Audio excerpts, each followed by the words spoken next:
My husband mocked me, saying, "She's younger, hotter, and actually fun." So I took my kids and left. 15 years later, he showed up at my son's graduation, looking miserable and alone. My son just looked at him and said, "Sorry, we already have a dad."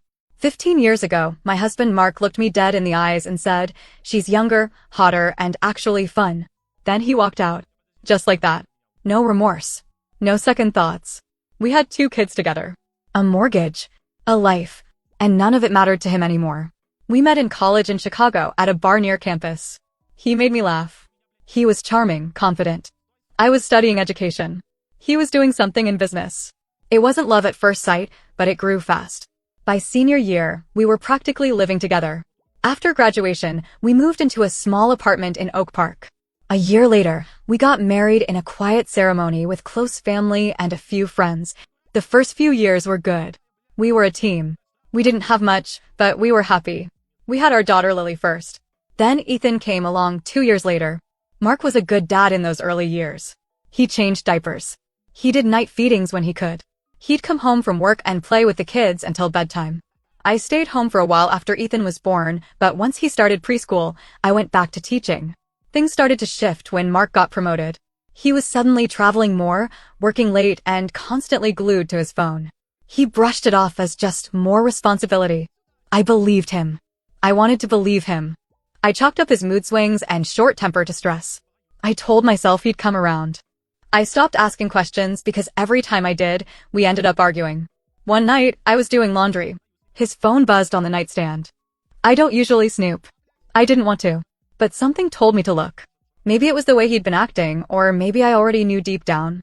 It was a message from someone named Sarah. It wasn't even subtle. It was obvious. She missed him. Said she couldn't wait to see him again. Thanked him for the weekend. Called him baby. My hands were shaking when I confronted him. He didn't even deny it. He barely flinched. He sighed like I was annoying him and said, "You know what? I'm tired of pretending. She's younger, hotter, and actually fun. You're always tired. You're always nagging. I'm done." He packed a bag and left that night. The worst part? The kids were asleep upstairs. I sat on the floor of the living room for hours, just staring at the front door. I kept thinking he'd come back. That this was just a tantrum. But he didn't. And he never did. The next few weeks were a blur. I called in sick to work. I barely ate. I cried every time I looked at the kids. Ethan was too young to understand.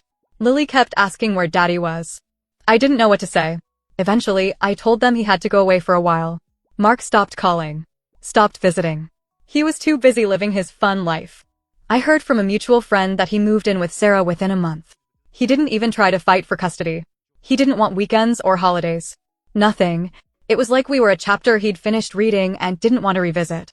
I had to sell the house. We couldn't afford it on my salary alone. We moved into a 2-bedroom apartment in Berwyn. It was smaller, older, and not in the best neighborhood, but it was all I could afford.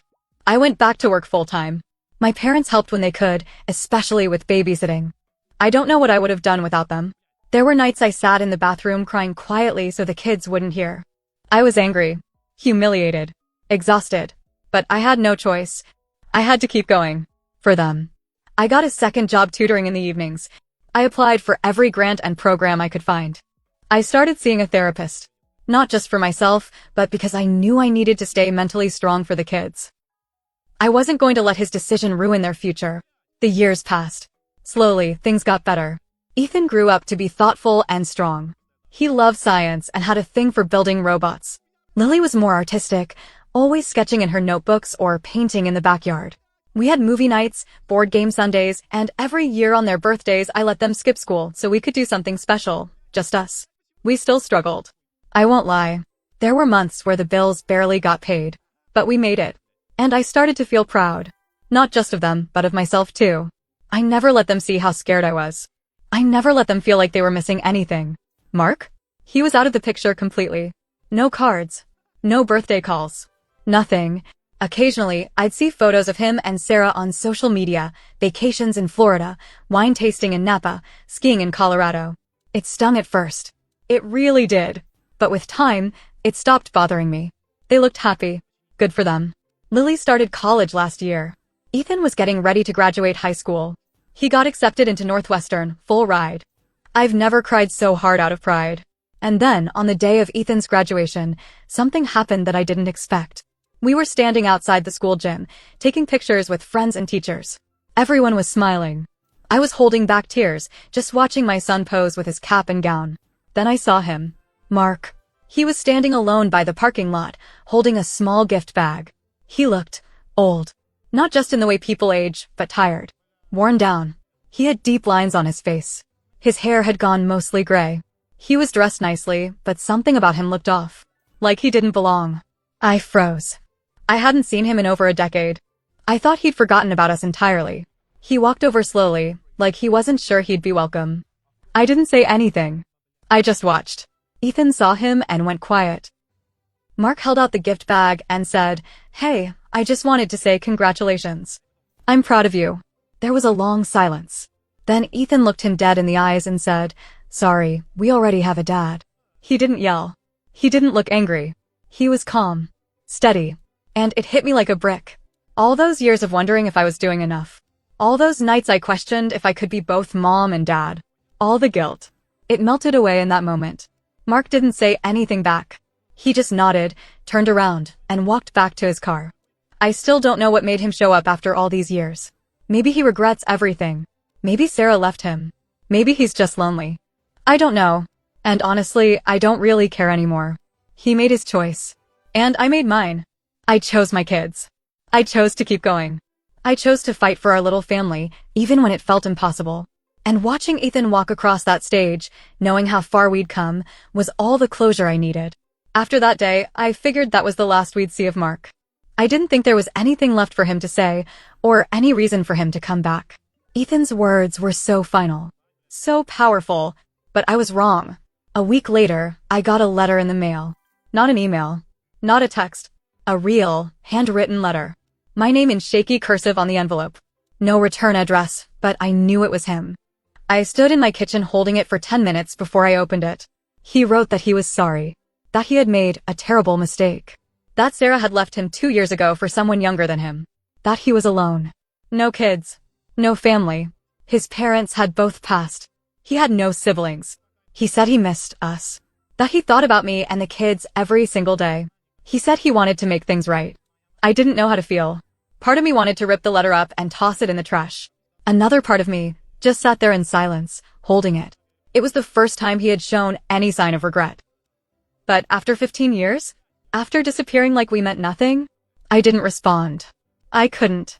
Ethan saw the letter on the counter. He picked it up, read it without asking, and calmly said, "If he shows up again, I'm not talking to him." A few days later, I got a call from Lily. She sounded strange, quiet, hesitant. She told me she had something to tell me and asked me not to get upset. I sat down, bracing myself. She had met up with Mark. Apparently, he had reached out to her through social media. She never blocked him, just ignored him. But this time, she responded. She said he seemed desperate. Sad. He asked to talk. She agreed to meet him at a cafe near her campus. She said he cried. That he told her he hated himself for leaving us. That he thought Sarah would give him the life he wanted, but it turned out to be empty. That he missed birthdays, school plays, holidays. He said he never realized what he had until it was gone. I asked her how she felt. She was quiet for a moment, then said, "I don't know." I felt sorry for him. But I also remembered every single time you cried when you thought we were asleep. I remembered you working 2 jobs. I remembered when I had to hold Ethan's hand in the hospital because he broke his arm and there was no one else to call. That hit me hard. She told me she didn't plan to see him again. Not because she hated him, but because she didn't want to open the door to something she had already closed. She had mourned the dad she thought she had and made peace with it. I respected her choice. A month passed. Then something else happened. I was called into the principal's office at the high school where I teach. I thought it was something with a student or a parent complaint. Instead, they told me someone had come by asking about me. Someone who wasn't on the approved visitor list. It was Mark. He had walked into the school office, asking to speak to me. The secretary didn't recognize him, but when he said my name, she remembered the last name and got the principal. They told him I was unavailable and asked him to leave. He didn't cause a scene, but it rattled me. Why was he doing this now? Why couldn't he just leave us alone? That night, I couldn't sleep. I kept looking at the door, half expecting him to show up. I hated that he could still make me feel like this. Nervous. unsettled. The next day there was another letter. This one was shorter. He wrote, "I know I don't deserve anything from you, but please let me say goodbye properly. One last time." I didn't know what he meant. Was he sick? Was he leaving town? Was he dying? I didn't reply, but the question gnawed at me. Then, 2 weeks later, Ethan came home from work early. He looked shaken. He said Mark had come to see him at his job. Ethan works at a hardware store part-time. He was helping a customer when he saw someone standing at the back of the aisle just watching him. It was Mark. Ethan walked over, angry. He told him to leave. That he had no right to show up like that. Mark didn't argue. He just said, "I needed to see you. I don't have time left." That was it. He turned and left. We didn't know what to think. It sounded dramatic. But was it real? Was he sick? Was this some kind of manipulation? I tried to push it out of my mind, but 2 days later, Lily called again. She had received another message from him. This time, he told her he had been diagnosed with stage 4 colon cancer. That he had maybe a few months left. That he wasn't asking to be forgiven, he just didn't want to die alone. And now? I don't know what to do. Part of me is screaming that this is not my problem. He made his choices. He lived his life without us. He doesn't get to walk back in because he's scared now. But there's another part of me. The part that remembers the man I once loved, who read stories to our kids at bedtime, who danced with me in the kitchen, who held my hand when I gave birth. That man disappeared a long time ago. But he did exist. And that part of me feels something I didn't expect. Pity. And, maybe, a little bit of sadness. I haven't made a decision yet. I haven't told the kids what to do either. I don't want to push them into anything. But I can feel something building. Some kind of storm coming. Because whether we like it or not, Mark is back in our lives. And I have no idea what's going to happen next. A few days after Lily told me about Mark's cancer, I couldn't stop thinking about it. I tried to keep things normal, go to work, grade papers, do laundry, cook dinner, but it felt like something heavy was always sitting on my chest. Then, one evening, Lily called again. She sounded panicked. "Mom, there's something else." I didn't want to tell you right away because I thought it was a mistake. "What is it?" I asked, heart already racing. She took a breath and said, "I did a DNA test last year through one of those ancestry websites. Just for fun. I wanted to know more about our family history. Anyway, I got an email today saying there's a close match on my paternal side." I froze. She kept talking, her voice shaking. "It's a girl, 19 years old. Her name's Zoe. Lives in Wisconsin. It says she's my half-sister." I had to sit down. Lily forwarded me the screenshots. There it was. A clear match, half-sibling. Shared father. Mark had another child. A daughter, born while we were still married. I felt the wind knocked out of me. I called Lily back. She said she had already messaged Zoe out of curiosity. Zoe responded quickly. She said her mom told her a few weeks ago who her biological father was, that she had never met him but always wondered. She only recently did the DNA test after finding out his name. Her mother's name was Rachel. She said Mark was with her for a while but disappeared before Zoe was even born. I knew that name. Rachel. She used to work at the same company as Mark. He mentioned her once or twice, always in passing. Said she was on the accounting team. I never suspected anything. Not then. That means he was already seeing her before he left us. Maybe even before Sarah. Or maybe all at the same time. The timeline didn't make sense anymore, and honestly, I didn't want to figure it out. It was disgusting. It was exhausting. I didn't tell Ethan right away. I knew how he'd react. But I needed someone to talk to, so I told my sister, Anna. She was furious. That man left you, disappeared, and now he expects sympathy? And on top of that, he has another child from an affair and never even told you. She was right. But something else was bugging me. Why now? Why was all of this coming out now? That night, I got another letter. A long one. Mark admitted to everything. Rachel. Zoe. That he had known about the girl for years, but never reached out. That he didn't want to mess up her life. He said Sarah didn't know about Rachel either, at least not at the beginning. But when she found out, it caused a massive rift between them. They started fighting. Eventually, Sarah left him. Apparently, she couldn't deal with all the secrets anymore either. He wrote that he didn't expect me to forgive him. But he wanted me to know the truth before it was too late. I didn't know what to feel anymore. Lily said she wanted to meet Zoe. She said she was curious, and honestly, I couldn't blame her. This girl had nothing to do with what happened. She had just as much reason to be confused as we did. So they arranged to meet halfway in Milwaukee. I didn't go with her, but she sent me updates. Said Zoe was sweet, smart, and a little shy. Said she looked a bit like Ethan, which hit her harder than she expected. They talked for hours, shared stories, and agreed to keep in touch. Then Lily said something that shook me. I think she should meet Ethan too. And maybe, you. I didn't answer right away. I was still trying to wrap my head around the fact that my children had a half-sister they'd never known about. That I had unknowingly lived parallel to another version of our life for nearly 2 decades. Ethan was the last to know. I finally told him on a Sunday morning. He was quiet at first. Just stared at the floor, jaw clenched. Then he asked, "Does she know what he did?" I nodded. He got up, grabbed his keys, and left without saying another word. He came back hours later. Didn't tell me where he went. Just said he needed air. The next day, I got a phone call from a lawyer. Mark had named me the executor of his will. I was stunned. I didn't want anything from him. I didn't want to be part of his last arrangements. But the lawyer said Mark had already signed everything. The paperwork had been filed months ago. He said Mark was in the hospital now. That things had gotten worse. He didn't have much time left. I didn't know what to do. The kids had different reactions. Ethan didn't want to go anywhere near the hospital. Lily said she was thinking about visiting him, not for him, but for closure. Zoe messaged Lily asking if she could come too. She wanted to meet him, just once. Now I'm sitting here, thinking about the man who used to be my husband. The man who threw us away like we were nothing, who built an entire second life behind our backs, and now, when everything has fallen apart, wants to make amends. I don't know what I'm going to do. I don't know if I'm going to that hospital. I don't know if I want to see his face again. But what I do know is this. The story isn't over yet. Not for me. Not for the kids. And not for Zoe. This ending, whatever it is, won't be the one he writes. We'll decide that ourselves. The hospital smelled like antiseptic and something faintly metallic. I hadn't been in one since Ethan was born. The hallways were quiet. Too quiet. Lily walked ahead of me, her steps fast, nervous. Zoe was with her, clutching a small notebook, looking like she didn't know whether to be excited or terrified. I didn't blame her. She was about to meet the man who was supposed to be her father, a man she'd only heard stories about, none of them particularly warm. Mark's room was at the end of the hall. Room 312. The door was cracked open. I saw the outline of a nurse adjusting something beside the bed. We paused just outside. "You ready?" I whispered to Lily. She nodded. Zoe hesitated, then nodded too. We stepped in together. He looked smaller, thinner, pale.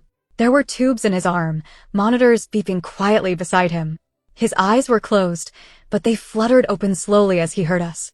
He blinked, looked at Lily, then me. And then he saw Zoe. His eyes welled up instantly. "I didn't think you'd come," he whispered, voice raspy. Lily didn't say anything. Neither did Zoe. I stood at the foot of the bed, arms crossed. "You're Zoe," he said softly. She nodded. Her hands were trembling. "I'm sorry. I should have reached out. I should have been there. For all of you." Lily's voice cut through the silence. "Why now? After everything? Why didn't we matter when we needed you?" Mark closed his eyes. "I was selfish. I thought chasing happiness meant something else. I thought I had time to fix things. But time ran out." "No," I said, stepping forward. "You ran out. You ran from responsibility. From honesty. You didn't just hurt me, Mark. You shattered our family. You didn't just cheat. You disappeared. You let them grow up thinking they weren't enough." His eyes moved to Ethan, who had silently walked in behind us. I hadn't even heard the door. "I didn't expect you," Mark whispered. Ethan didn't move. I wasn't coming. But I realized something. If I didn't say this now, I'd regret it. Mark's breath hitched. He tried to sit up straighter, but winced in pain. "You were my father. You were supposed to protect us, to guide us. But you abandoned us like we were a burden. I needed you, even if I never said it. And when I stopped needing you, I started hating you. But now, seeing you like this, I just feel nothing." Lily gasped. Zoe started crying. Quietly. Mark broke down then. Sobs racking his body, cords tugging slightly as he covered his face with shaking hands. "I was wrong. About all of it. About her. About what mattered. You said she was more fun," I snapped. "You laughed when I cried. You mocked me when I begged you to stay for the kids. I was a fool," he said through the tears. "I know that now. I lost everything." The room was heavy with silence. The truth was out. And it didn't feel good. It didn't feel like justice. It just felt sad. A nurse knocked lightly on the door and peeked in. "Sorry, visiting hours are almost over." Lily turned to the nurse. "Just a few more minutes?" The nurse nodded and left. Then Zoe walked to his bedside. Everyone went quiet. She reached into her bag, pulled out the notebook. "This is for you," she said. "It's things I always wanted to say. Poems, thoughts, things I never had a dad for." Mark took it with trembling hands. "Thank you," he whispered. "You didn't have to come. Any of you." Ethan looked at me. "Are we done here?" I looked at Mark one last time. "You wanted to say goodbye properly. Now you have." We all walked out together. Nobody spoke on the way to the elevator. The moment the doors closed, Lily broke down. She sobbed into my shoulder. Zoe wiped her face quietly. Ethan stared ahead, eyes blank. When we got outside, Ethan turned to me. "Can we just go home?" "Yeah," I said. "Let's go." The ride home was silent. Over the next few days, we didn't talk much about the visit. It hung in the air, heavy and strange. A quiet ache. Zoe came over for dinner that week. She brought dessert and helped Lily with dishes. I saw them laugh together in the kitchen, and it did something to my heart, something I couldn't quite explain. Grief, maybe. Or healing. Mark passed away 2 weeks later. We got the call early in the morning. I didn't cry. Neither did Ethan. Lily cried quietly in her room. Zoe asked to come to the house. We sat in the living room and just were. No big emotional speeches. No drama. Just stillness. He left a letter for each of us. They were short. Apologies, mostly.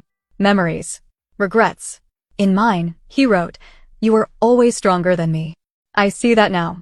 I hope one day you find peace in knowing that, even though I didn't deserve it, I saw what I lost." I don't know if that gave me peace. But I do know this, I survived him.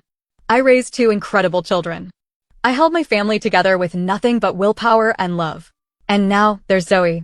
A girl who never got to know the man she longed for, but who found a sister instead. We're still figuring it out. The 3 of them, Lily, Ethan, and Zoe, have a bond now. It's awkward at times. New. But it's real. And me? I'm not angry anymore. Not really. The pain never fully goes away, but it softens. It turns into something else. Something manageable. People ask me if I ever think about falling in love again. I don't know. Maybe one day. But for now, I've got my family. I've got peace. And that's enough. I think the biggest lesson I learned is this. People will disappoint you. Sometimes, they will destroy you. But if you stay true to yourself, if you fight for what matters, you come out the other side stronger. Not untouched, but stronger. And sometimes, that's all you can ask for.